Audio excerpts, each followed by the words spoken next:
Okay. Okay. Bless you. Bless you. Are you trying to stretch yourself out of your wrap? You can't do that. Did this get run last night, do you think? It doesn't look like it, because everything in here looks yucky.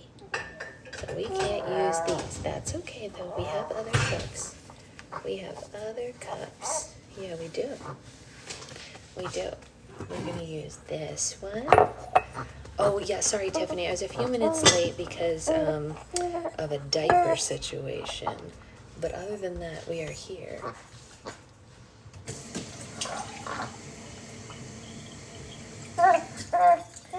Yeah, I know. I know. Just 1 second. Oh, are we grumbly? Good morning. Good morning, everybody. We're a little bit restless, but that's okay. She usually settles down by the time we sit down. Huh? Yeah. Yeah. Well, I missed yesterday, but I think I've caught up. Oh, good. I'm glad you're up. We're almost done. Good morning, Christina. Good morning, Brittany. Good morning, Jen. Good morning, everybody. Cindy. Tiffany. Mom. Yeah, we're almost done with this book, and then we'll be going on to book 2. Hey, Roxy. Yeah. Okay. Let's make a coffee for your daddy first. Hey. Let's bounce. Let's bounce. Let's get the milk.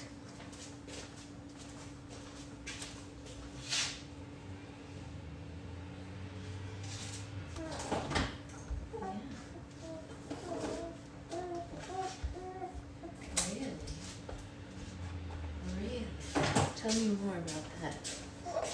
Yeah, more about that. My friend that just moved with me yesterday. Oh, I'm glad she likes book club. Well, welcome. Hey, Ray. Did you make the puffle video? I made 4 puffle videos for you, Roxy. Yeah. Oh, yeah. Yes, I did. I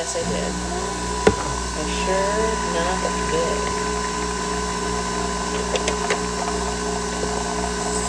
I did make those videos.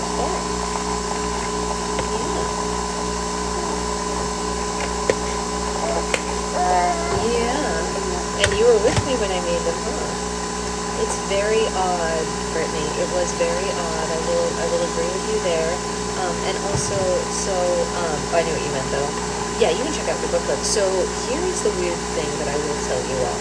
So over my time being a social media, whatever, manager, person, whatever you want to call me, movement creeps me out too.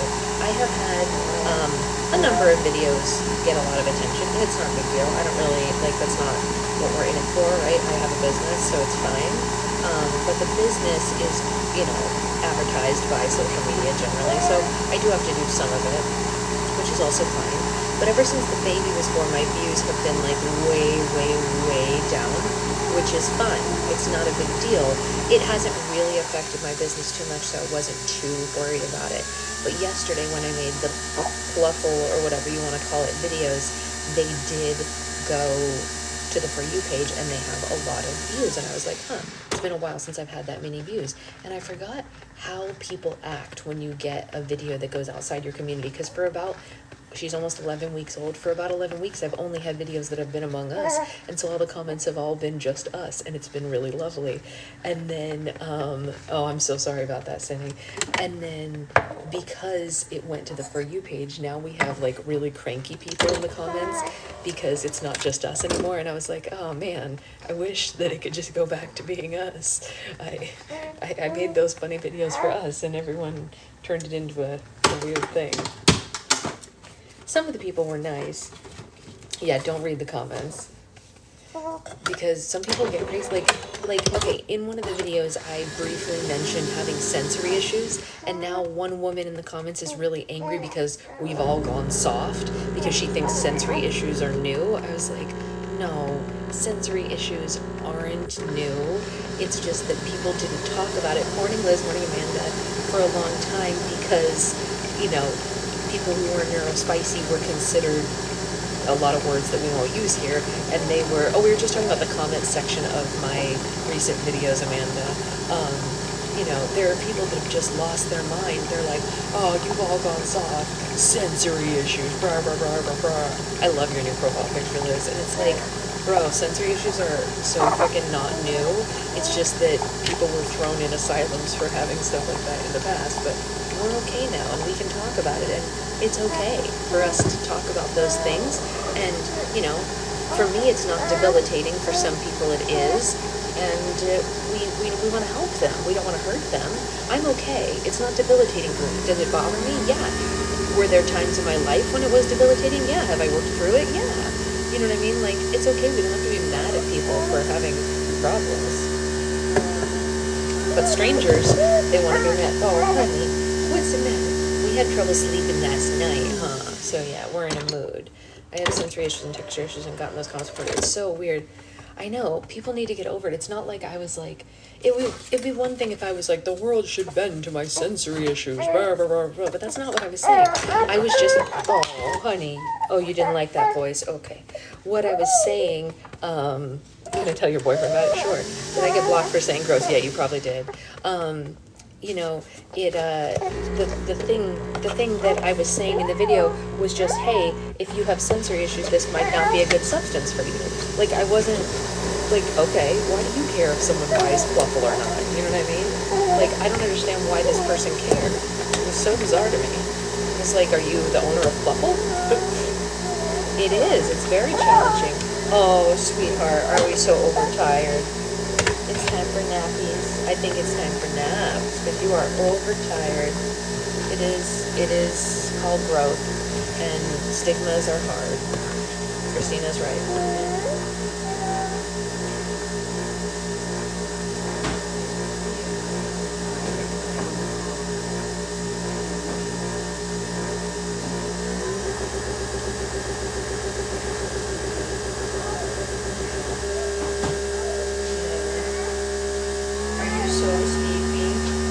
So sleepy, so tired. We had a rough night last night. It was our first rough night in a long time. Yeah, we had a rough night, didn't you, my angel? You had trouble sleeping. Yeah, my poor baby. I love how we're the sensitive. I know, it's so funny. That's what I'm saying, Avery. It's like, it's so... It's true, yeah. Now that people are talking about it, you understand the issues. Like there's things that from my youth make so much more sense now that I know about these things, and that's okay, you know. And people get so sensitive when we talk about it, as if we're asking them to change their lives for us. I'm like, I didn't ask you to do anything. I was just warning people maybe don't buy this. Grew up with only 2 pronouns being used. Do I work hard? Exactly. That's exactly right. Yes, we can change. Yeah. Yeah, me too, Roxy. That was one of mine for sure. You want to go in your bouncy? I think somebody wants to go in the bouncer, huh? You do not want to be in the wrap right now, and that's okay. Mommy will put you in the bouncer in just one... Oh, it's so much worse when you're pregnant, Stephanie.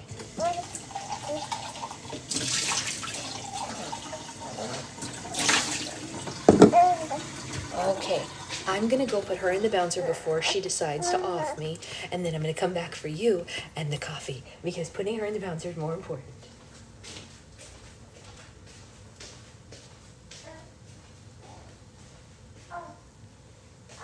Yeah, I'm going to put you in your bouncy. Oh, yeah, you're going to be in the bouncer. Yes, you do. Yes, you do. Okay. Here you go. Is that better? Is that better? Whee! That's so much better, huh? Yeah.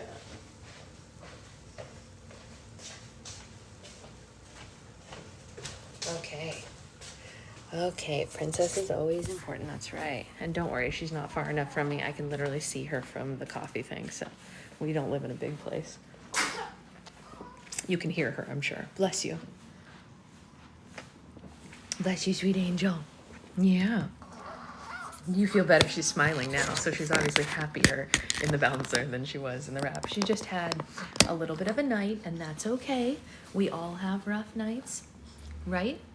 Bless you. You had a little bit of a rough night, but you're okay now. You need a nap, though, don't you? Yeah. That's exactly what bouncers were made for a happy baby. That's right. That's right. Yes. You're safe. You're loved. You're nap time. We were up every hour and a half last night, which we haven't done since she was like brand new. So that was special. But ultimately she was fine. Like 1.5 socks. Ooh, no, can't do that. I have to have equal socks. That should be a poster or something. You're fine, you're loved, you're nap time. But you'll change the you are, right? It's you are fine, you are loved, it's your nap time. You know what I mean? Like possessive nap time. You had a rough night too. I wonder if, is there like a full moon or something, Victoria? Because sometimes that changes things for them. She's wearing a shirt that I says, I love mom. Oh, it is a full moon? Okay, see, there you go. The baby's felt it. For allergies for you. Yeah, I've been wondering if she's gonna have allergies on the 12th. Oh, it's almost there. I just got an alert from her Huckleberry app that it is near her normal nap time. And I'm like, no, I know it's near her normal nap time because I planned her normal nap time. Why is 11 through 12 doctors? Why? Yeah, no, we haven't started yet, but that is weird. I sent you a DM, Ray. My toddler had a rough night too. He's pushing second row. Oh no, oh baby. Oh, that must be so hard. I am not looking forward to her teething, but she's smiling right now. She loves this bouncer. You love your bouncer, don't you, my sweet angel? You love it? You love it.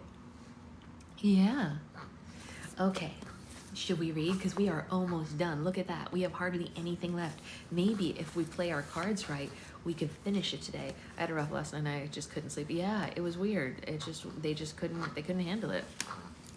They couldn't handle it. My son had to go Tylenol to go to bed. Oh, poor thing. Because of teeth also. Okay, let's read before. Oh, leg issues. Oh, geez. Like a restless leg or a different thing?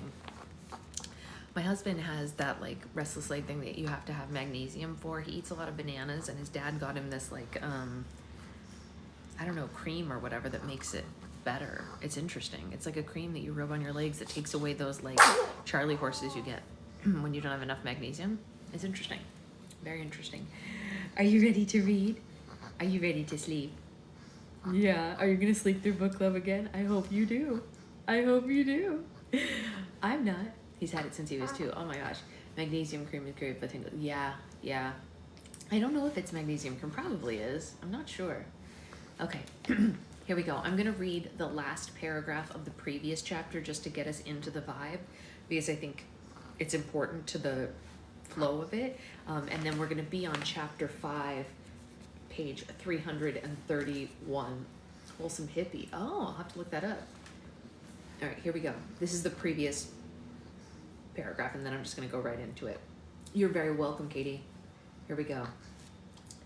My eyes scan the woods just in time to see the first creature leap onto the plain, and as I'm turning away, I see another half a dozen join it, and then I'm blindly stumbling after Cato with no thought of anything but to save myself.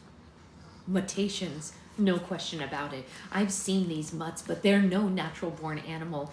They resemble huge wolves, but what land wolf? What wolf lands and then balances so easily on its hind legs? What wolf waves the rest of the pack forward with its front paw as though it had a wrist? These things I can see at a distance. Up close, I'm sure they're even more menacing, and the attributes will reveal themselves.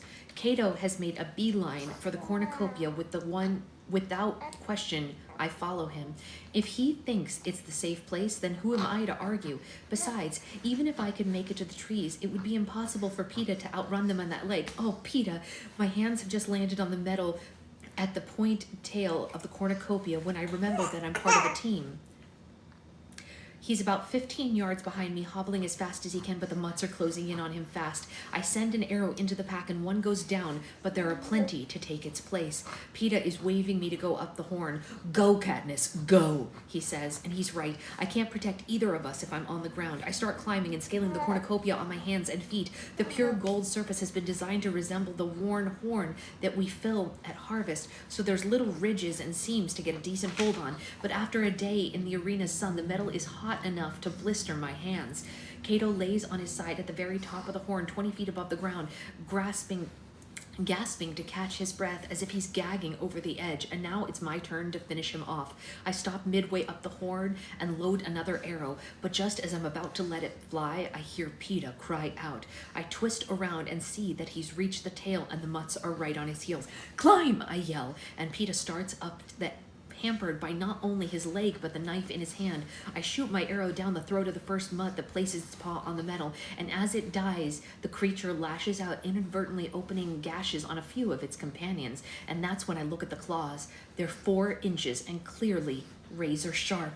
PETA reaches my feet and I grab his arm and I pull him up along, and then I remember Cato waiting at the top and I whip around, but he's doubled over with cramps and apparently more preoccupied than the mutts than us. He coughs out something unintelligible, the snuffing, the growling, it's coming from the mutts and it isn't helping. "What?" I shouted him. "He said, can't they climb?" answers PETA, drawing my focus back to the base of the horn. The mutts are beginning to assemble, and as they join together, they raise up again to stand easily on their back legs, giving them an eerily human quality. Each has a thick coat, some with fur that's straight and sleek, others curly and colored, varied from jet black to what I can only describe as blonde. There's something else about them, something that makes the hair rise up on the back of my neck, but I can't put my finger on it. They put their snouts on the horn, sniffing and tasting the metal, scraping their paws over the surface and then making a high-pitched yipping sound to one another. This must be how they communicate, because the pack backs up as if to make room, and then one of them, a good-sized mutt with silky waves of blonde fur, takes a running start and leaps onto the horn. Its back legs must be incredibly powerful because it lands a mere 10 feet below us, and its pink lips pull back into a snarl. For a moment it hangs there, and in that moment I realize what has unsettled me about the mutts. The green eyes glowering at me are unlike any dog or wolf or canine that I've ever seen. They're unmistakably human, and that revelation is barely registered when I notice the collar with the number 1 inlaid with jewels on the whole horrible thing hits me. Blonde hair, green eyes, the number 1. It's Glimmer. A shriek escapes my lips, and I'm having trouble holding the arrow in place. I've been waiting to fire, and only too aware of the dwindling supply of arrows I have, waiting to see if the creature can, in fact, climb. But now, even though the mutt has been slid backwards, unable to find any purchase on the metal, even though I can hear the slow screeching of the claws against the nails like a blackboard, I fire into its throat. Its body twitches and flops onto the ground with a thud. Katniss? I can feel PETA's grip on my arm. "It's her," I finally get out. "Who?" asks PETA, and my head snaps from side to side, and I examine the pack, taking the various size and colors of them in. The small one with the red coat and the amber eyes, it's Foxface. And there, with the ashen hair and hazel eyes of the boy from District 9 who died as well as the struggle for the backpack. And worst of all, the smallest mutts, with dark, glossy fur, huge brown eyes, and a collar that reads 11 woven in straw. Its teeth are bared in hatred. It's Rue. "What is it, Katniss?" PETA shakes my shoulder. "It's them. It's all of them. The others. It's Rue and Foxface and all the other tributes," I choke out, and I hear PETA's gasp of recognition. "What did they do to them? You don't think this could be their real eyes?" Their eyes are the least of my worries. What about their brains? Had they been given any of the real tributes' memories? Had they been programmed to hate our faces particularly because we survived and they were so callously murdered? And the ones that we killed, do they believe that they're avenging their own deaths? Before I can get this out, the mutts begin a new assault on the horn. They've split into 2 groups at the sides of the horn, and they're using those powerful hindquarters to launch themselves up at us. A pair of teeth ring together just inches from my hands, and then I hear PETA cry out and feel the yank on his body, the heavy weight of a boy and mutt pulling me over the side. If not for the grip on my arm, he would be on the ground. But as it is, it takes all my strength to keep us both on the curve of the horn. Bless you. And more tributes are coming. "Kill it, PETA, kill it!" I'm shouting, and although I can't quite see what's happening, I know that he must have stabbed the thing because the pull lessens. And then I'm able to haul him back onto the horn, where we drag ourselves towards the top, where the lesser of 2 evils awaits us. Cato has still not regained his feet, but he's breathing and it's slowing, and I know that he'll soon be recovered enough to come for us, to hurl us over the sides to our death, and I arm my bow, and the arrow ends up taking out a mutt that can only be Thresh. Who else could jump that high? I feel a moment's relief because we must finally be above the mutt line, and just as I'm turning back to face Cato when PETA jerked up at my side, I'm sure that the pack has got him until his blood spatters my face.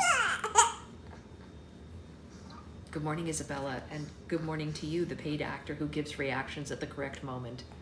Blood spatters someone's face and she makes that noise? Yeah. Yeah. You crazy.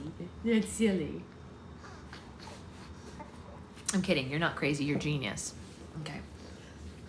Kato stands before me, almost at the lip of the horn, holding Peta in some kind of headlock. He's cutting off his air. Peta's clawing at Kato's arm, but weakly, as if confused of whether it's more important to breathe or to try to stem off the gush of blood from the gaping hole the mutt left in his calf. I aim one of my last 2 arrows at Kato's head, knowing that it'll have no effect on his trunk or limbs, which I can now see are clothed in a skin-tight, flesh-colored mesh. Some kind of high-grade body armor, must be from the capital. Was that what was in his pack at the feast? Body armor to defend against my arrows? Well, they neglected to send a face guard. Kato just laughs. Shoot me and he goes down with me. He's right. If I take him out and he falls to the mutts, Peta will surely die with him. We've reached a stalemate, and I can't shoot Kato without killing Peta, too. He can't kill Peta without guaranteeing an arrow will go into his brain, so we stand like statues, both of us seeking one another out. I know. My muscles are strained so tightly that they feel like they might snap at any moment, and my teeth are clenched to the breaking point. The mutts go silent, and the only thing that I can hear is the blood pounding in my good ear. Peta's lips are turning blue. If I don't do something quickly, he's going to die of asphyxiation, and then I'll have lost him, and Kato will probably use his body as a weapon against me. In fact, I'm sure that this is Kato's plan, because while he stopped laughing, his lips are set in a triumphant smile. As if a last-ditch effort, Peta raises his fingers, dripping with blood from his leg, up to Kato's arm, and instead of trying to wrestle his way free, he uses his forefingers to veer off and makes an X deliberately on the back of Kato's hand. And Kato realizes what is meant exactly 1 second before I do, and I can tell by the way he's smiling, and it drips from his lips, but 1 second too late, because by the time he realizes that my arrow is piercing his hand, and he cries out, and reflexively he releases Peta, who slams back against him. And for a horrible moment, I think they're going to both go over the edge, and I dive towards, just in case, trying to catch hold of Peta as Kato loses his footing on the blood-slick horn, and he plummets to the ground. I know. Tell me about it. We hear him hit, the air that leaves his body on impact, and then the mutts attack him. Peta and I hold on to each other, waiting for the cannon, waiting for the competition to finish, waiting to be released. But it doesn't happen. Not yet. Because this is the climax of the Hunger Games, and the audience is expecting a show. I don't watch, but I can hear the snarls, the growls, the howls of pain from both human and beast as Kato takes on the mutt pack. Bless you. I can't understand how he can be surviving until I remember the body armor protecting him from ankle to neck, and then I realize what a long night this could be. Kato must have a knife or a sword or something to hidden in his clothes, because occasionally there's a deadly scream of a mutt or the sound of metal on metal as the blade collides with the golden horn. The combat moves around from side to side of the cornucopia, and I know that Kato must be attempting one maneuver after another that could save his life to make his way back around to the tail of the horn and rejoin us. But at the end, despite his remarkable strength and skill, he's simply overpowered. I don't know how long it's been, maybe an hour or so, when Kato hits the ground and we hear the mutts drag him off, dragging him back into the cornucopia. Now they're going to finish him off, I think. But there's still no cannon. Night falls and the anthem plays, and there's no picture of Kato in the sky, only the faint moans coming through the metal beneath us. The icy air blows across the plain, reminding me that the games are not over, and they may not be for who knows how long. There's still no guarantee of victory. I turn my attention to Peta, and I discover that his leg is bleeding as badly as ever. All of our supplies, our packs, and everything remain down by the lake where we abandoned them when we fled from the mutts. I have no bandages, nothing to staunch the blow from his calf, although I'm shaking in the biting wind. But I rev off my jacket anyway, and I remove my shirt, and then I zip back into the jacket as swiftly as possible. The brief exposure sets my teeth chattering beyond control. Peta's face is gray in the pale moonlight, and I make him lie down before I probe at his wound. Warm and slippery blood runs over my fingers. A bandage isn't going to be enough. I've seen my mother tie a tourniquet a handful of times and try to replicate it. I cut free a sleeve from my shirt, wrap it twice around his leg, under his knee, tie a half knot. I don't have a stick, so I take my remaining arrow and I insert it into the knot, twisting it as tightly as I dare, but it's risky business. Peta may end up losing his leg, and when I weigh this against the thought of his losing his life, what alternative do I have? Excuse me, sorry. I bandage the wound in the rest of my shirt, and then I lie down with him. Thank you. Don't go to sleep, I tell him. I'm not sure if this is exactly medical protocol, but I'm terrified that if he drifts off, he's never going to wake up again. Are you cold? He asks, and he unzips his jacket, and I press against him as he fastens the jacket around me. It is a bit warmer when we share our body heat, and it's doubled inside my layer of jacket. But the night is young, and the temperature will continue to drop. Even now, I can feel the cornucopia, which was so burning hot when I first climbed it, slowly turn to ice. Cato may win this thing yet, I whisper to Peeta. No, don't you believe that, he says, pulling up my hood, and he's shaking harder than I am. The next hours are the worst in my life, which, if you think about it, is really saying something. The cold could be torture enough, but the real nightmare is listening to Cato moaning and begging and finally whimpering as the mutts work him away from the cornucopia. After a very short time, I don't care who he is or what he's done. All I want is for his suffering to end. Why don't they just kill him? I ask Peeta. You know why, he says, and he pulls me closer to him. And I do. No viewer could turn away from the show now. From the game maker's point of view, this is the final word in entertainment. It goes on and on and on, as eventually it completely consumes my mind, blocking out the memories and hopes of tomorrow, erasing everything in the present, which I begin to believe will never change. There will never be anything but cold and fear and agonizing sounds of the boy dying below us in the horn. And Peeta begins to doze off now, and each time he does, I find myself yelling his name louder and louder, because if he goes and dies on me now, I'll go completely insane. He's fighting it, probably more for me than for himself, and it's hard, because unconsciousness would be its own form of escape for him, but the adrenaline pumping through my body would never allow me to follow him, so I just can't let him go. I just can't. The only indication of the passage of time lies in the heavens and the subtle shift of the moon, so Peeta begins pointing it out to me, insisting that I acknowledge the progress, and for some time, just a moment, flicker of hope, of agony, of the night engulfs me again. Finally, I hear him whisper at the sun rising, and I open my eyes and find the stars fading into a pale light of dawn, and I can see, too, how bloodless Peeta's face has become, how little time he has left, and I know I have to get him back to the capital. Still no cannon has fired, so I press my good ear to the horn to see if I can make out Cato's voice. I think he's closer now. Katniss, can you shoot him? Peeta asks. If he's near the mouth, I may be able to take him out. It would be an act of mercy at this point. My last arrow's in your tourniquet, I say. Make it count, says Peeta, unzipping his jacket and letting me loose. So I free the arrow, tying the tourniquet back as tightly as my frozen fingers can manage, and I rub my hands together, trying to regain circulation. When I crawl to the lip of the horn and hang over the edge, I feel Peeta's hands grip me for support. It takes a few moments to find Cato in the dim light of the blood, and then a raw hunk of meat that used to be my enemy makes a sound, and I know where his mouth is, and I think the word he's trying to say is, please. Pity, not vengeance, sends my arrow flying into his skull, and Peeta pulls me back up, bow in hand, quiver empty. Did you get him?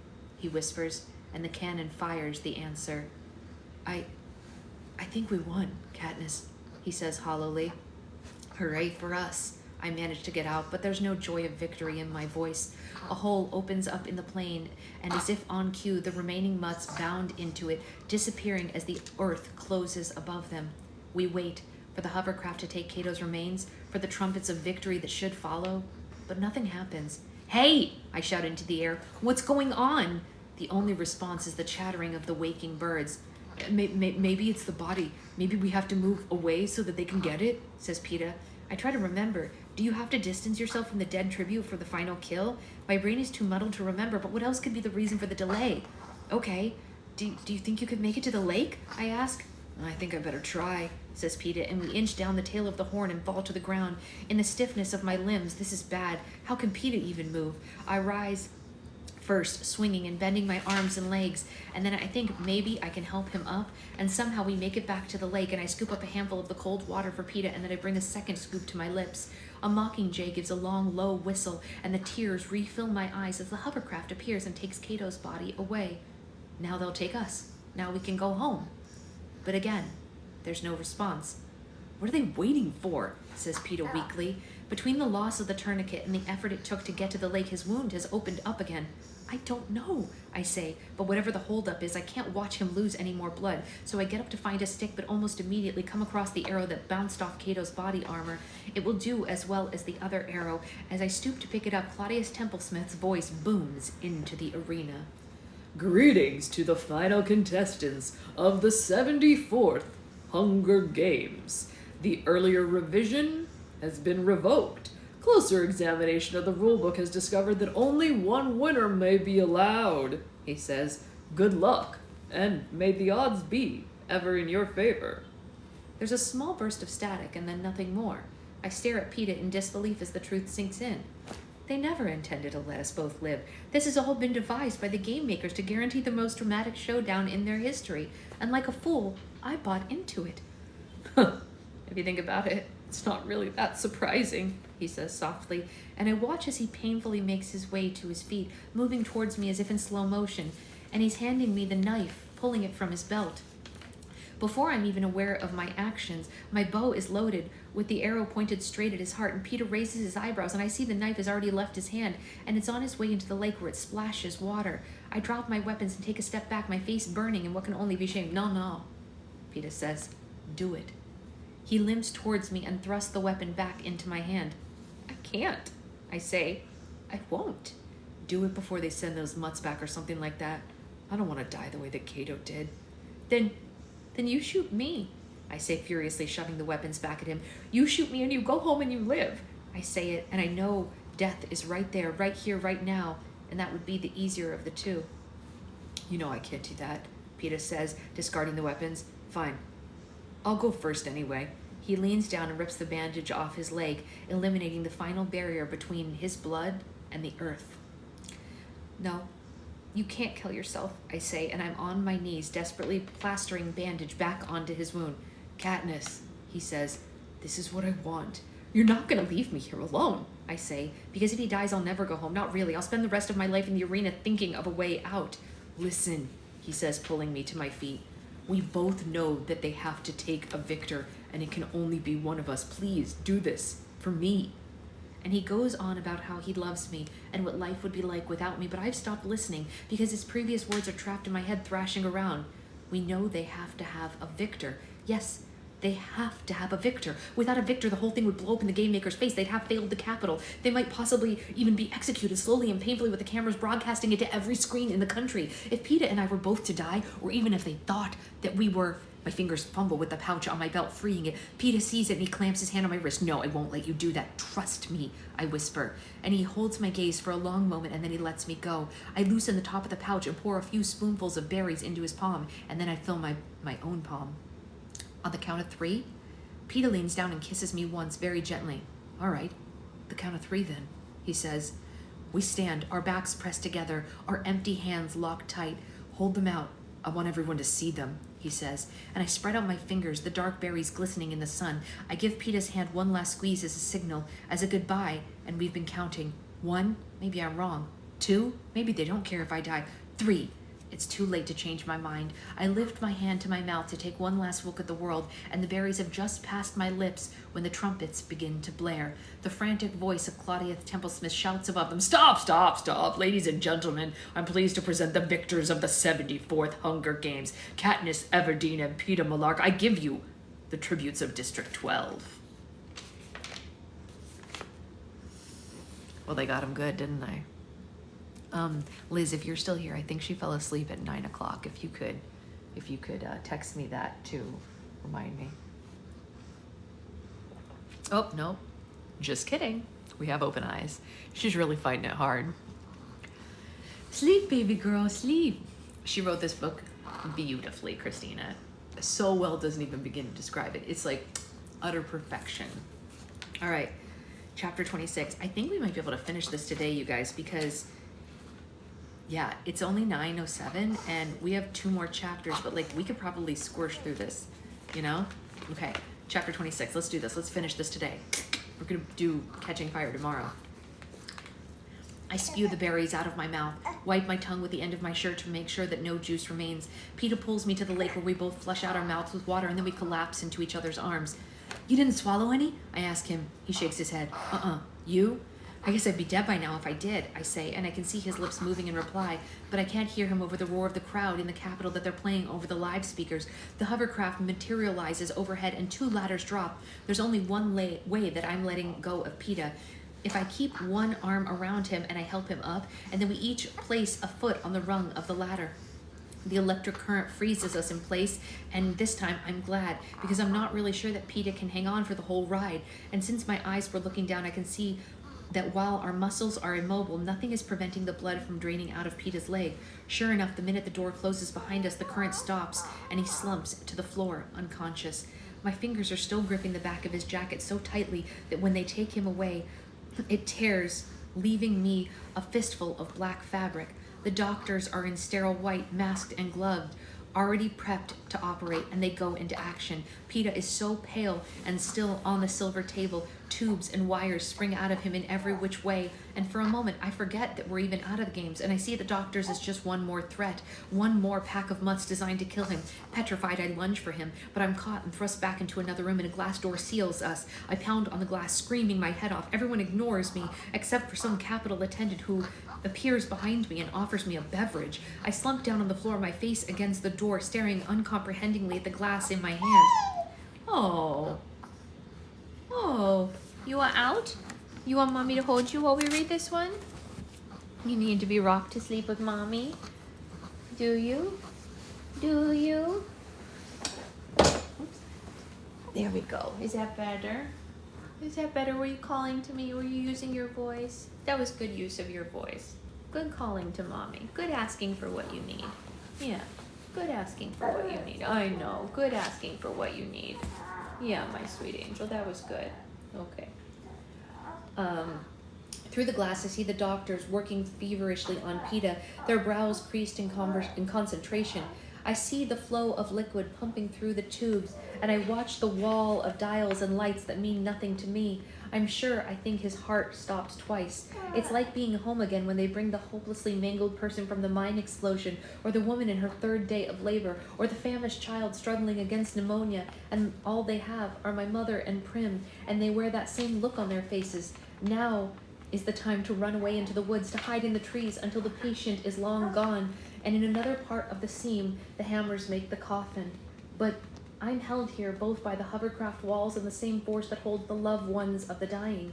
How often I've seen them ring around our kitchen table, and I thought, why don't they leave? Why do they have to stay here to watch? I know, they're so cute, right? They're little puffles. Yeah. I know, they're looking at your little ruffle butt. And now I know why. It's because you have no choice. I startle when I catch someone staring at me from only a few inches away, and then I realize it's my own reflection facing back at me in the glass. Wild eyes, hollow cheek, my hair in a tangled mat, rabid, feral, mad. No wonder everyone is keeping a safe distance from me. The next thing I know, we've landed back on the roof of the training center, and they're taking Peeta, but they're leaving me behind the door. I start hurling myself against the glass, shrieking, and I think I catch a glimpse of pink hair. That must be Effie. It has to be Effie coming to my rescue, when the needle jabs me from behind. When I wake, I'm afraid to move at first. The entire ceiling glows with a soft yellow light, allowing me to see that I'm in a room containing just my bed. No doors, no windows are visible. The air smells of something sharp and antiseptic. My right arm has several tubes in it extended to the wall behind me. I'm naked, but the bedclothes are soothing against my skin. The bedcloth, sorry. I tentatively lift my hand above the cover. Not only has it been scrubbed clean, the nails are filed perfectly in ovals. The scars from the burns are less prominent. I touch my cheeks, my lips, the puckered scar above my eyebrow, and I'm running my fingers through my silken hair when I freeze. Apprehensively, I ruffle the hair by my left ear.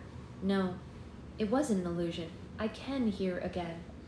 I try and sit up, but some sort of wild restraining band around my waist keeps me from rising more than a few inches. The physical confinement makes me panic, and I'm trying to pull myself up and wriggle my hips through the band when a portion of the wall slides open, and in steps the red-headed Avox girl carrying a tray. The sight of her calms me, and I stop trying to escape. I want to ask her a million questions, but I'm afraid that any familiarity would cause her harm. Obviously, I'm being closely monitored. She sets the tray across my thighs and presses something that raises me to a sitting position. While she adjusts my pillows, I risk one question. I say it aloud as I clear my rusty voice. Nothing seems secretive now. Did Peeta make it?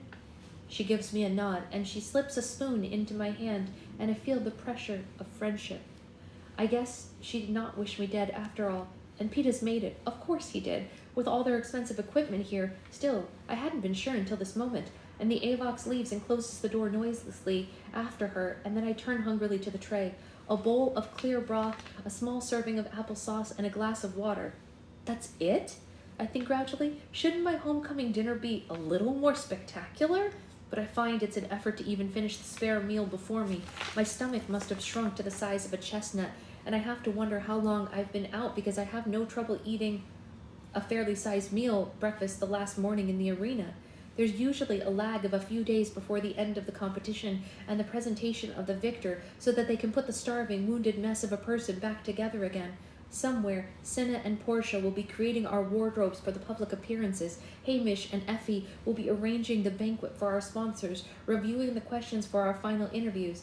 Back home, District 12 is probably chaos as they try to organize a homecoming celebration for Peeta and me, given that the last one was close to 30 years ago. Home. Prim and my mother, Gail. Even the thought of Prim's scruffy old cat makes me smile. Soon I'm going to be home. I want to get out of this bed, to see Peeta and Cinna, and to find more about what's going on. And why shouldn't I? I feel fine. And as I start to work my way out of the band, I feel a cold liquid seeping into my vein from one of the tubes, and almost immediately, I lose consciousness. This happens on and off for an indeterminate amount of time, my waking, eating, and even though I resist the impulse to try to escape out of the bed again, they begin to knock me out. I seem to be in a strange, continual twilight. Only a few things register. The red-headed Avox girl has not returned since the feeding. My scars are disappearing, and did I imagine it, or do I hear a man's voice yelling? No, not in a capital accent, but in a rougher cadence, the one of home, and I can't help having the vague, comforting feeling that someone's looking out for me. And then finally, when the time arrives, when I come to, there's nothing plugged into my right arm anymore. The restraint around my middle has been removed, and I'm free to move about, and I start to sit out, but I'm arrested by the sight of my hands. My skin's perfection, slow, smooth, glowing. Not only are the scars from the arena gone, but those accumulated over years of hunting have vanished without a trace. My forehead feels like satin, and when I try to find the burn on my calf, there's nothing. I slip my legs out of bed, nervous about how they'll bear my weight, and I find them strong and steady. Lying at the foot of my bed is an outfit that makes me flinch. It's what all of us tributes wore in the arena. I stare at it as if it had teeth, and then I remember, of course, this is what I'll wear to greet my team. I'm dressed in less than a minute, fidgeting in front of the wall where I know that there's a door even if I can't see it, and suddenly it slides open. I step into a wide, deserted hall that appears to have no other doors on it, but it must, and behind one of them must be Peeta, and now that I'm conscious and moving, I'm growing more and more anxious about him. He must be all right, or the Avox girl wouldn't have said so, but I do need to see him, for myself. Peeta? I call out since there's no one to ask, and I hear my name in response, but it's not in his voice. It's in a voice that provokes first irritation and then eagerness. It's Effie. I turn and I see them all waiting in a big chamber at the end of the hall. It's Effie and Hamish and Cinna, and my feet take off without hesitation. Maybe a victor should show more restraint, more superiority, especially when she knows this will be on tape, but I don't care. I run for them, surprising even myself when I launch into Hamish's arms first, and he whispers in my ear, "Nice job, sweetheart." It doesn't sound sarcastic at all. Effie's somewhat teary, and she keeps patting my hair and talking about how she told everyone we were pearls. And Cinna hugs me tight, and he doesn't say anything. And then I notice Portia's absent, and I get a bad feeling. Where's Portia? Is she with Peeta? Is he all right? I mean, he is all right, right? I mean, he's alive? I blurt out. He's fine. They only want your reunion to be live and aired at the ceremony, says Hamish. Oh, is that all? I say. The awful moment thinking of Peeta dead again passes. I guess I'd want to see that myself, too. Go on with Cinna. He's got to get you ready, says Hamish. It's a relief to be alone with Cinna, to feel his protective arm around my shoulders as he guides me away from the cameras, down a few passages, and to an elevator that leads to the lobby of the training center. I know, Hamish is so good to them. The hospital, then, is far underground, even beneath the gym where the tributes practice tying knots and throwing spears. The windows of the lobby are darkened, and a handful of guards stand on duty. No one else is there to see us cross to the tribute elevator.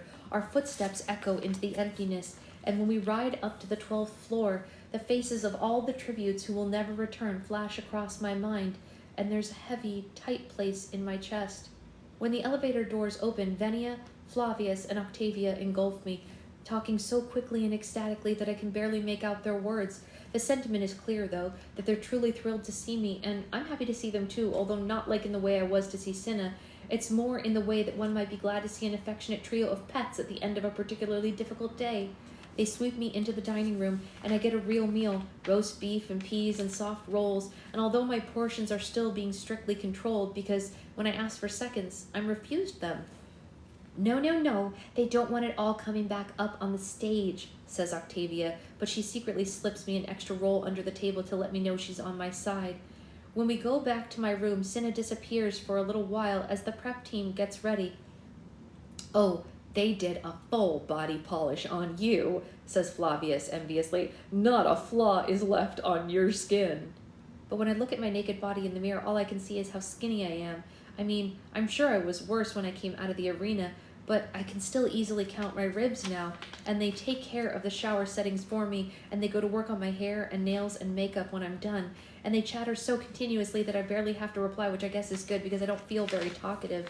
It's funny, because even though they're rattling on about the games, it's all about where they were or what they were doing or when they felt a specific moment occurred. I was still in bed. I had just had my eyebrows dyed. I swear I nearly fainted when I saw that. Everything's about them, not about the dying boys and girls in the arena.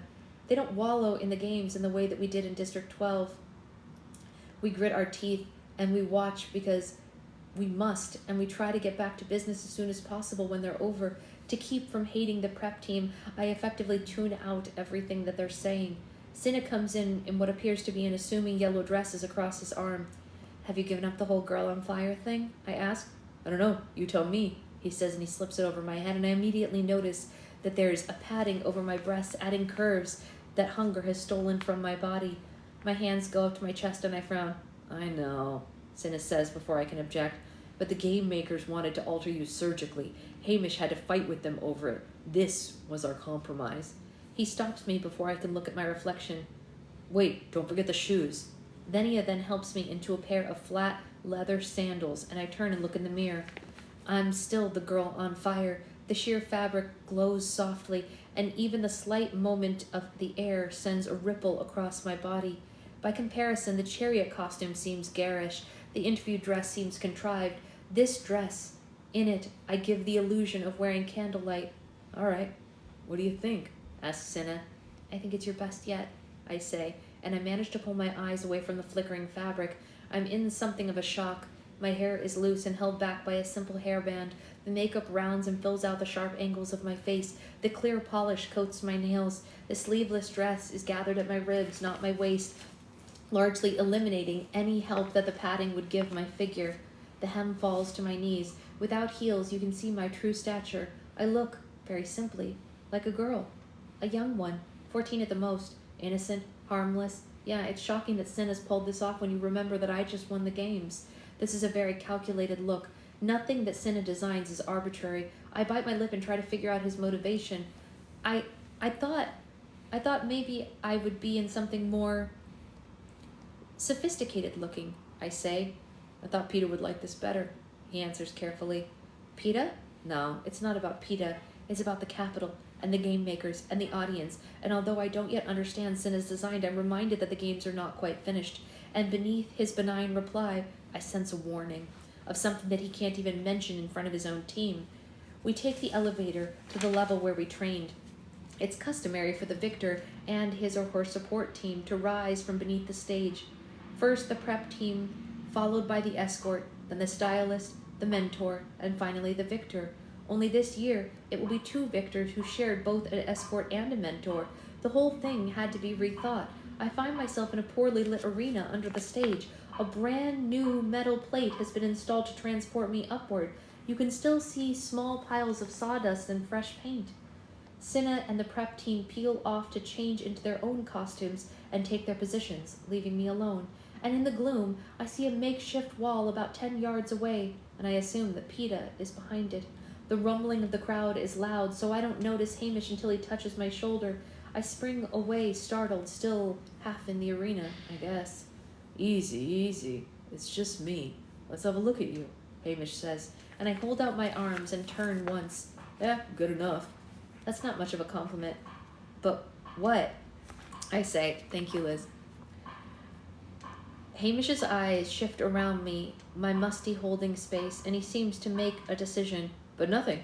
How about a hug for good luck? Okay, that's an odd request from Hamish, but after all, we are victors. Maybe a hug for luck is in order. Only when I put my arms around his neck, I find myself trapped in his embrace, and he begins talking very fast, very quietly in my ear, my hair concealing his lips. Listen up, you're in trouble. Word is that the Capitol's furious about you showing them up in the arena. One thing they can't stand is being laughed at, and they're the joke of Panem, says Hamish, and I feel dread coursing through me now. But I laugh as though Hamish is saying something completely delightful because nothing's covering my mouth. So, what? Your only defense is that you can be madly in love and you weren't responsible for your actions. Hamish pulls back and adjusts my hairband. Got it, sweetheart? He could be talking about anything now. Oh, I got it, I say. Did you tell Peeta this? Don't have to, says Hamish. He's already there mentally. But you think I'm not? I say, taking the opportunity to straighten the bright red bow tie that Cinna must have wrestled him into. Since when does it matter what I think, says Hamish. Better take our places. He leads me to the metal circle. This is your night, sweetheart. You better enjoy it. He kisses me on the forehead and disappears into the gloom. I tug on my skirt, willing it to be longer, wanting it to cover the knocking in my knees, and then I realize it's pointless. My whole body's shaking like a leaf. Hopefully it will be put down to excitement. After all, this is my night. The damp, moldy smell beneath the stage threatens to choke me. A cold, clammy sweat breaks out on my skin, and I can't rid myself of the feeling that the boards above my head are about to collapse to bury me alive under this rubble.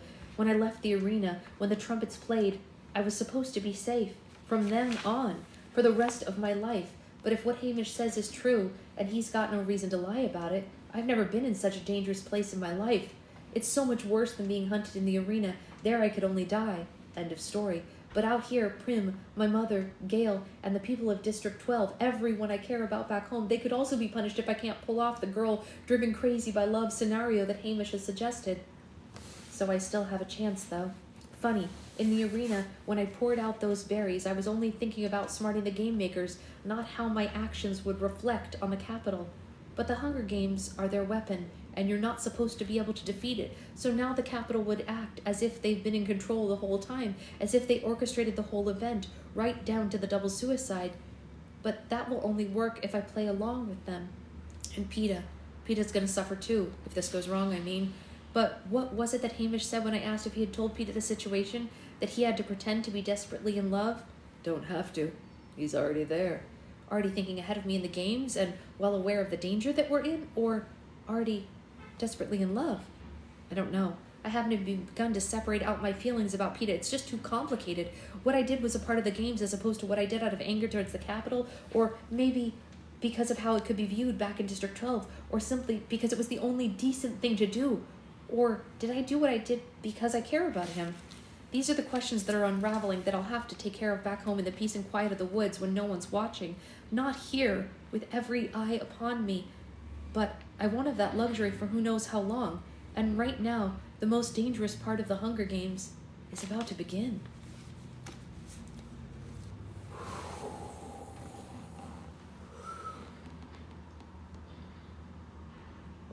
Ooh-wee.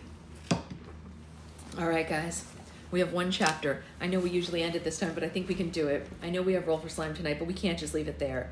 We can't just leave it. It's less than, I think it's 10 pages. We can do this. Chapter 27.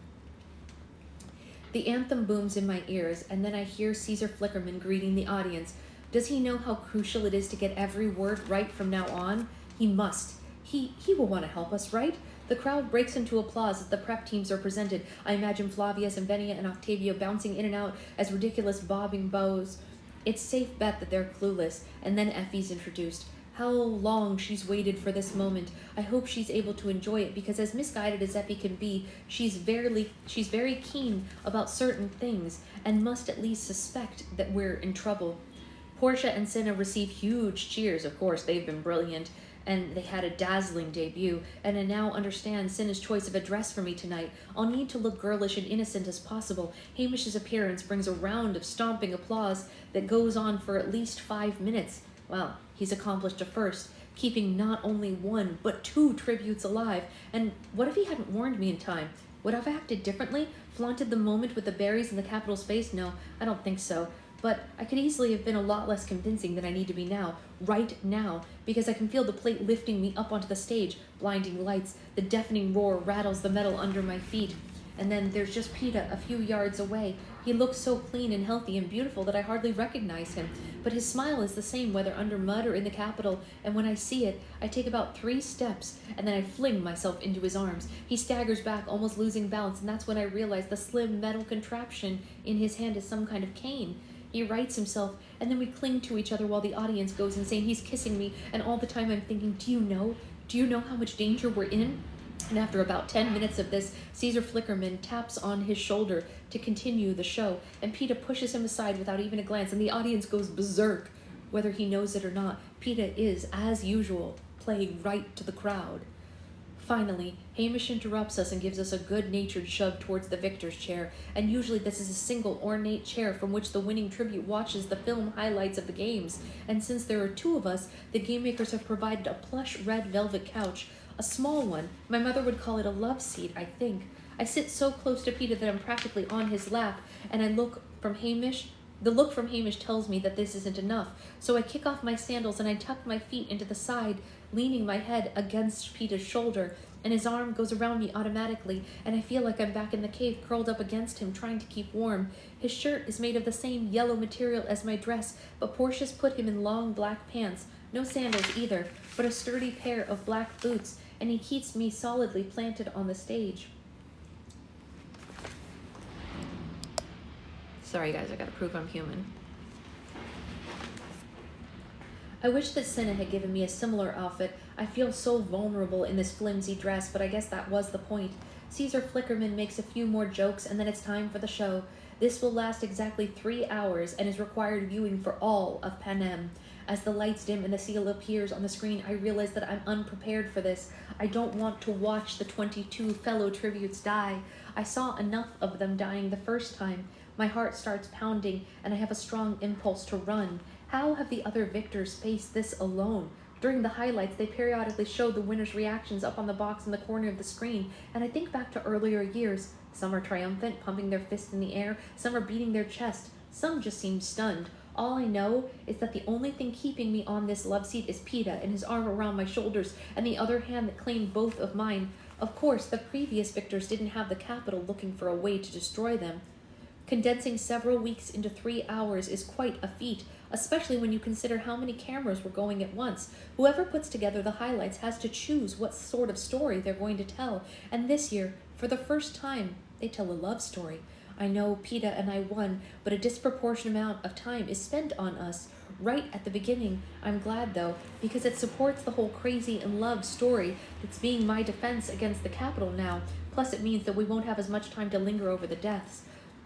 The first half hour or so focuses on the pre-arena events, the reaping, the chariot ride into the Capitol, the training scores, our interviews, and then there's this sort of upbeat soundtrack playing under it that makes us all twice as awful because, of course, almost everyone on the screen now is dead. Once we're in the arena, there's detailed coverage of the bloodbath, and then the filmmakers basically alternate between shots of the tributes dying and shots of us. Mostly just Peta, really. There's no question that he's carrying this romance on his shoulders. And then I see what the audience saw, how he misled the careers about me, stayed awake the entire night under the Tracker Jacker tree, fought Cato to let me escape, and then even all that while laying in the mud bank, whispering my name in his sleep. I seem heartless by comparison, dodging fireballs, dropping nests, blowing up supplies, until I go hunting for Rue, that is, and then they play her death in full, the spearing, my failed rescue attempt, my arrow through the boy from District 1's throat, Rue drawing her last breath in my arms, and the song. I get to sing every note of the song. Something inside me shuts down and I'm completely numb to feel anything.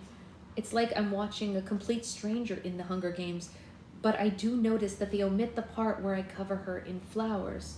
Right, because that smacks of rebellion. Things pick up for me once they've announced 2 tributes from the same district can live, and I shout out Peta's name, and then I clap my hand over my mouth. It's as if I seemed indifferent to him earlier, but I make up for it now by finding him, nursing him back to health, and then going to the feast to get the medicine for him. Being very free with my kisses. Objectively, I can see the Mutts and Cato's death are gruesome as ever, but again, it feels as if it happened to people that I never met. And then comes the moment with the berries, and I can hear the audience hushing one another, not wanting to miss anything. A wave of gratitude to the filmmakers sweeps over me when they end not with the announcement of our victories, but with me pounding on the glass door of the hovercraft, screaming Peeta's name as they try to revive him. In terms of survival, that's my best moment all night. The anthem is playing yet again, and we rise as President Snow himself takes the stage, followed by a little girl carrying a cushion that holds the crown. There's just one crown, though, and you can hear the crowd's confusion. Whose head will this be placed on? Until President Snow gives it a twist and separates it into two halves and places the first around Peeta's brow with a smile, and he's still smiling when he settles it the second on my head, but his eyes, just inches from mine, are as unforgiving as a snake's. That's when I know that even though both of us would have eaten the berries, I'm to blame for having the idea. I'm the instigator. I'm the one to be punished. Much bowing and cheering follows. My arm is about to fall off from waving when Caesar Flickerman finally bids the audience a good night, reminding them to tune in tomorrow for the final interviews, as if they have a choice. Peeta and I are whisked away to the president's mansion for the victory banquet, where we have very little time to eat as Capitol officials and particularly generous sponsors elbow one another out of the way as they try to get their pictures with us. Face after beaming face flashes by, becoming increasingly intoxicated as the evening wears on. Occasionally, I catch a glimpse of Hamish, which is reassuring, or President Snow, which is terrifying, but I keep laughing and thanking people and smiling as my picture is being taken. The one thing I never do is let go of Peeta's hand. The sun is just peeking out over the horizon when we straggle back to District 12's floor in the training center, and I think I'll now finally get a word alone with Peeta, but Hamish sends him off with Portia to get something fitted for the interview and personally escorts me to my door. I know, isn't it funny? She does this every time she sleeps, whether it's on me or my husband. Yes, President Snow does hate to see District 12 women win at anything. Jack is right. Jack, keep hold of that interesting point for your kids when they get to the later books. That'll be a talking point later. Why can't I talk to him? I ask. Plenty of time for talk when we get home, says Hamish. You go to bed. You're going to be on air at 2. Despite Hamish running interference, I'm determined to see Peeta privately. After I toss and turn for a few hours, I slip into the hall. My first thought is to check the roof, but then it's empty. Even the city streets far below are deserted after last night's celebration. I go back to bed for a while, and then I decide to go directly to his room. But when I try to turn the knob, I find my own bedroom door has been locked from the outside. I suspect Hamish initially, but then there's a more insidious fear that the Capitol may be monitoring and confining me. I've been unable to escape since the Hunger Games began, but this feels different. It feels more personal. This feels like I've been imprisoned for a crime and I'm awaiting sentencing. I quickly get back into bed, and I pretend to sleep until Effie Trinket comes to alert me of the start of another big day. I have about 5 minutes to eat a bowl of hot grain and stew before the prep team descends. All I have to say is... Wait, what? Hold on. And the prep team descends. All I have to say is, the crowd loved you, and it's unnecessary to speak for the next couple of hours. Why would she say that? I'm confused. I feel like I'm reading wrong. Anyway, when Cinna comes in, he shoos them out and dresses me in white gauzy dress and pink shoes, and then he personally adjusts my makeup until I seem as radiant, soft, and rosy glowing. We make idle chit-chat, but I'm afraid to ask him anything of real importance, because after the incident with the door, I can't shake the feeling that I'm being watched constantly. Hey, Kelly. The interview takes place right down the hall from the sitting room, a space that's been cleared out, and the love seat has been moved in and surrounded by vases of red and pink roses. There are only a handful of cameras to record the event. There's no live audience, at least. Caesar Flickerman gives me a warm hug when I come in. Congratulations, Katniss. How are you faring? Fine. Nervous about the interview, I say. Oh, don't be. We're gonna have a fabulous time, he says, giving me a reassuring pat on the cheek. I'm not good at talking about myself, I say. Nothing you say will be wrong, he says. And I think, oh, Caesar, if only that were true. but actually President Snow might be arranging some sort of accident for me as we speak. And then Peeta's there looking handsome in red and white, pulling me off to the side. I hardly get to see you. Hamish seems hell-bent on keeping us apart. Hamish is actually bent on keeping us alive, but there are too many ears lessening for me to say that, so I just say, yeah, he's got very responsible lately. And then there's just this, and we go home. And then he can't watch us all the time, says Peeta. And I sort of feel a shiver run through me, and there's no time to analyze why, because they're ready for us. We sit somewhat formally on the love seat, but Peeta says, oh, go ahead and curl up next to him if you want. It looked real sweet last night. So I tuck my feet up, and Peeta pulls me in close to him. Someone counts backwards, and just like that, we're being broadcast live to the entire country. Caesar Flickerman is wonderful. He's teasing, joking, getting choked up at all the right moments when the occasion presents itself. He and Peeta already have the rapport that they established the night of the first interview, that easy banter. So I just smile along and try to speak as little as possible. I mean, I have to talk some, but as soon as I can, I redirect the conversation back to Peeta. And eventually, though, Caesar begins to pose questions that insist on fuller answers.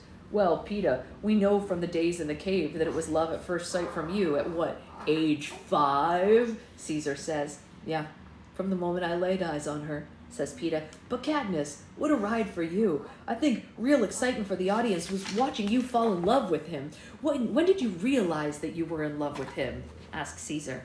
Oh, that's a hard one. I give a faint, breathy laugh and look down my hands, looking at them for help. Well, I know when it hit me. I know when it hit me. Sorry, that was supposed to be Caesar talking. Well, I know when it hit me. That night when you shouted his name from that tree, says Caesar. Thank you, Caesar, I think. And then I go with his idea. Yeah, I guess that's when it was. Sorry, guys, I gotta just readjust her. Come here, sweet baby girl. I know, my love, I know. You can go back to sleep, it's okay. Yeah, I guess that's when it was. I mean, until that point, I tried not to think about what my feelings might be, honestly, because it was so confusing that I only made things worse if I actually cared about him. But then, yeah, in that tree, everything did change, I say. Why do you think that was? Urges Caesar. Maybe because for the first time there was a chance that I could keep him, I say. And behind a camera, I see Hamish give a sort of huff with relief, knowing that I said the right thing. Caesar pulls out a handkerchief, and he has to take a moment because he's so moved, and I can feel Peeta press his forehead into my temple as Peeta asks, so now that you got me, what are you going to do with me? I turn to him. I'm going to put you somewhere that you can't get hurt. And then he kisses me, and the people in the room actually sigh. For Caesar, this is a natural place to segue into all the ways that we got hurt in the arena, from burns to stings to wounds, but it's not until we get around to the mutts that I forget that I'm on camera, when Caesar asks Peeta how his new leg is working out. New leg, I say, and I can't help reaching out and pulling up to the bottom of Peeta's pants. Oh no, I whisper, taking in the metal and plastic device that's replaced his flesh. No one told you, asks Caesar gently, and I shake my head. I hadn't had the chance, says Peeta with a slight shrug. It's my fault, I say. It's because I used that tourniquet. Yeah, it's your fault I'm alive, says Peeta.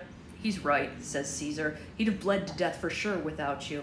I guess that is true, but I can't help feeling upset about it to the extent that I'm afraid I might cry, and then I remember everyone in the country is watching me, so I just bury my face in Peeta's shirt, and it takes a couple of minutes for them to coax me back out, because it's better in the shirt where no one can see me, and when I do come out, Caesar backs off, questioning me so I can recover. In fact, he pretty much leaves me alone until the berries come up. Katniss, I know that you've had a shock, but I've got to ask, that moment when you pulled out those berries, what was going on in your mind, huh? He says, and it takes a long pause before I answer. I'm trying to collect my thoughts. This is a crucial moment where I either challenge the Capitol or say that I went so crazy of losing Peeta that I can't be held responsible for my actions. It seems to call for a big dramatic speech, but all I can say is one almost inaudible sentence. I don't know. I couldn't bear the thought of being without him. Peeta, anything to add? Asks Caesar. No, I think that goes for both of us, he says. And Caesar signs off, and it's over, and everyone's laughing and crying and hugging, and I'm still not sure until I reach Hamish. Okay, I whisper. Perfect, he answers. And I go back to my room to collect a few things, and I find that there's nothing to take but the Mockingjay pin that Mage gave me. Someone returned it to my room after the games. They've driven us through the streets in a car with blackened windows, and there's a train waiting for us. We barely have time to say goodbye to Cinna and Portia, although we will see them in a few months when we tour the districts for a round of ceremonies, victor ceremonies. It's the Capitol's way of reminding people that the Hunger Games really never goes away. We'll be given a lot of useless plaques and everyone will pretend they love us. The train begins moving and we're plunged into the night until we clear the tunnel and I take my first free breath since the reaping. Effie is accompanying us back and Hamish too, of course. We eat enormous dinners and settle into the silence in front of the television watching a replay of the interviews. With the Capitol growing farther and farther away every second, I begin to think of home, of Prim, of my mother, of Gale, and I excuse myself to change out of my dress into a plain shirt and pants, and as I slowly, thoroughly wash the makeup from my face, I put my hair into a braid, and I begin to transform back into myself. Katniss Everdeen, a girl who lives in the seam, who hunts in the woods, who trades in the hob.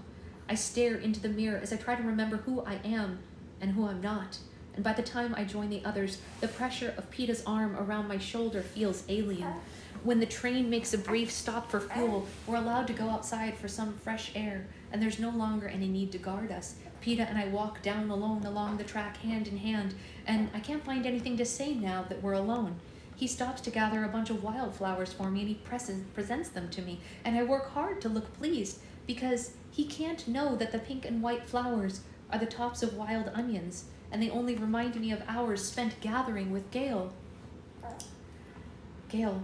The idea of seeing Gale in a matter of hours makes my stomach churn. But why? I can't quite frame it in my mind. I only know that I feel like I've been lying to someone who trusted me, or more accurately, to two people. I've been getting away with it to the point because of the games, but there's going to be no more games to hide behind back home. Hey, what's wrong? Peeta asks. Nothing, I answer, and we continue walking past the end of the train, out where I'm fairly sure there are no cameras hidden in the scrubby bushes along the track. Still, no word comes out.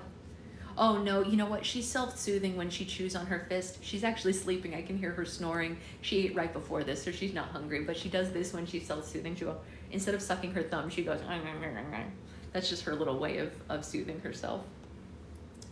Hamish startles me when he lands a hand on my back, and even now in the middle of nowhere he keeps his voice low. Great job, you two. Just keep it up in the district until the cameras are gone. We should be okay, all right? And I watch him head back to the train, avoiding Peeta's eyes. What does he mean? Peeta asks. It's the Capitol. They didn't like our stunt with the berries, I blurt out. What? What are you talking about? He says. It seemed too rebellious, so Hamish has been coaching me through the last few days, so I didn't make it worse, I say. Coaching you, but not me, says Peeta. He knew you were smart enough to get it right, I say. I didn't know there was anything to get right, says Peeta. So what you're saying is these last few days, and then I guess everything back in the arena, that was a strategy that you two had worked out? No, I mean, I couldn't even talk to him in the arena, could I? I stammered.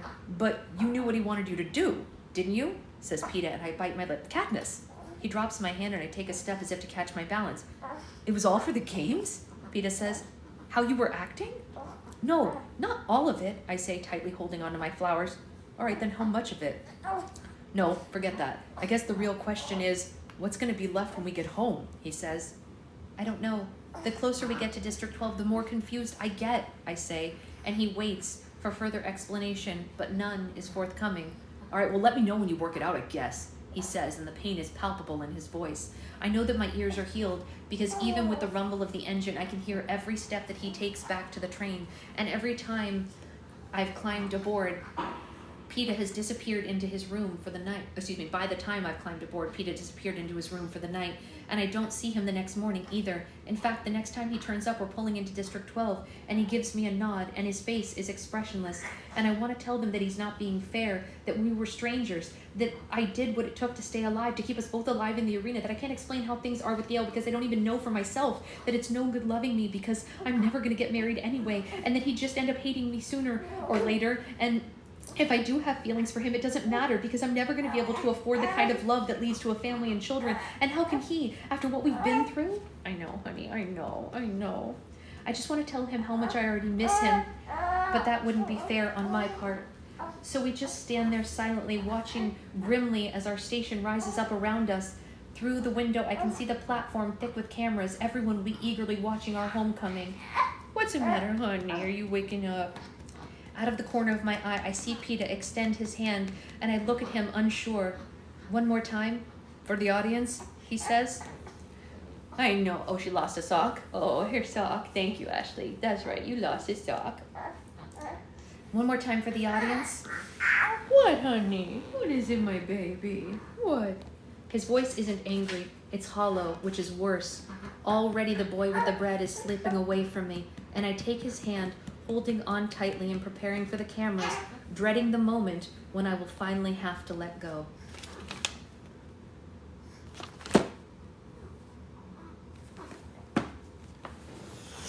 End of book 1. I know, she grows so fast. That's it. That's the end of book 1, you guys. Ugh. What an amazing book. What an amazing book. Huh. Was it so good? And that's all she wrote for this one, that's right. Yeah, you want to lay down on mommy's legs, huh? You want to lay down. You want to lay down and put your feeties up? Yeah. Is that fun? Hi, my baby. That's amazing. Oh, get those good stretchies out. Yeah, get those good stretchies out. All right, well, tomorrow we start Catching Fire. In case anyone didn't know, we have Roll for Slime After Dark tonight. It is such a good book. I can't wait to start the next one. It is very it's so interesting. It's such a good book, and it's so poignant to reread it now, because when this book came out, it felt good, like well written, but it's even better now. It's just even better now. As things progress in our world, it feels more poignant. So hi pretty angel. Are you wearing a shirt that says I heart mommy and daddy that Aunt Karen gave you? Yeah, you are. You heart mommy and daddy, I hope so. All right, well, I will see you all tonight for Roll for Slime. Yes, Roll for Slime After Dark is at 6 p.m. tonight. It's so wild reading the same book at different... It's so weird, right? I know, that's... Jen and Christina, I'm totally with you. It felt... This is the... You know, there's all those memes that say, are you surprised that you have an uprising when you raised a bunch of us on dystopian novels? And, I mean, it is true, but all of the books like this felt so far when we were younger, and now they just seem like... I don't know. Like a possible history book. Are any of you guys watching Silo? Things, yeah, there are definitely things I missed the first time reading it too, especially having read the whole thing now. Are any of you guys watching Silo? Silo is also a dystopian, it's a dystopian show. It's very interesting. Really, Victoria? I don't know. I didn't think it could get this bad when I was younger. I definitely didn't. I knew that there were possibilities that things could happen, but I never thought that it could be the way that it is now, which I guess is naive of me. I'll admit that. It's naivete on my part. Are you kicking mommy's boobie? Silo is a good watch, right? It is, yeah. We just finished the most current season. Wild. Absolutely wild. What I've been saying, the interesting thing about the 2 seasons is that the first season was like over a really long time, and this season was like 3 days or maybe 4 days, but still really small amount of time by comparison. All right, I gotta go because I have to go wake up Secret Husband so he can start work, but I will see you all. You know what? I don't know what it's on. Maybe Apple TV. I have to look it up, Avery, but I will let you know. So I will see you all for After Dark tonight at 6 o'clock. This little lady will not be coming because she is not old enough for After Dark. After Dark is 18 plus, and she's not even 18 weeks, let alone 18 years. So put your kids to bed and, oh, that makes sense, Victoria. That makes a lot of sense. Put your kids to bed, grab your drink, and we will, 18 days, barely, right? All right, I'll see you guys tonight.